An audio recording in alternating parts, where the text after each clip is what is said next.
సనత్కుమారుడు చెప్పారు.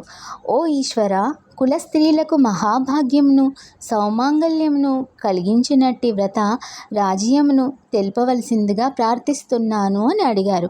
అప్పుడు ఈశ్వరుడు, ఓ సనత్కుమార, పూర్వకాలమందు జ్ఞానవంతుడు, ధార్మికుడు, వేదాంగ పారంగతుడు, వీరుడగు అశ్వపతి మహారాజు ఉండేవాడు.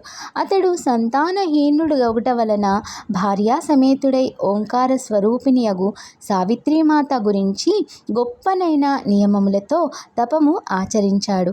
ఆ దేవి సంతసించి ప్రసన్నమైంది. ఆ రాజు మిక్కిలి భక్తి శ్రద్ధలతో సాష్టాంగ ప్రణామము ఆచరించారు. దేవి సంతోషించి వరము ఇచ్చింది. సావిత్రీమాత ఇట్లా చెప్పింది. ఓ రాజేంద్ర, నీ వ్రత దీక్షకు సంతసించి తిని ఏదేని నీకు వరం అడుగు, నేను తప్పకుండా ఇస్తాను అని అన్నది. అప్పుడు రాజు ఇట్లా చెప్పారు.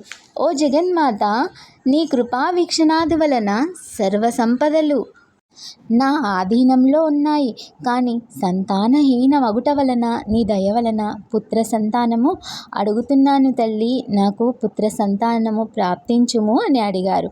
అప్పుడు సావిత్రీమాత, ఓ రాజశ్రేష్ఠ, నీ పూర్వజన్మ కర్మానుసారంగా పుత్ర సంతాన ప్రాప్తి యోగము లేదు. కానీ కన్యను ప్రసాదిస్తాను.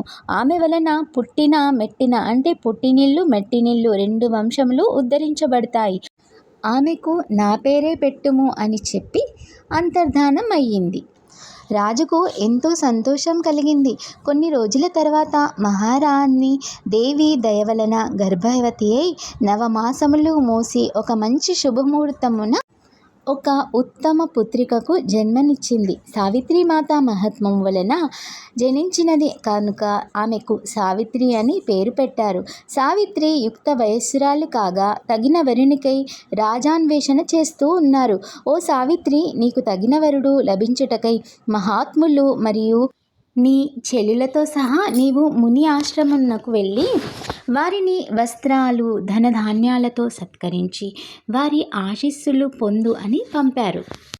తర్వాత నారదమునీంద్రులు రాగా రాజు వారిని తగిన ఆసనముపై కూర్చోబెట్టి అర్ఘపాద్యాదులతో పూజించి, మీ దర్శన భాగ్యముచే నా జన్మ ధన్యమైనది అని పలికారు. అంతటా సావిత్రి ముని ఆశ్రమముల నుండి వచ్చేసి తల్లిదండ్రులకు నమస్కరించి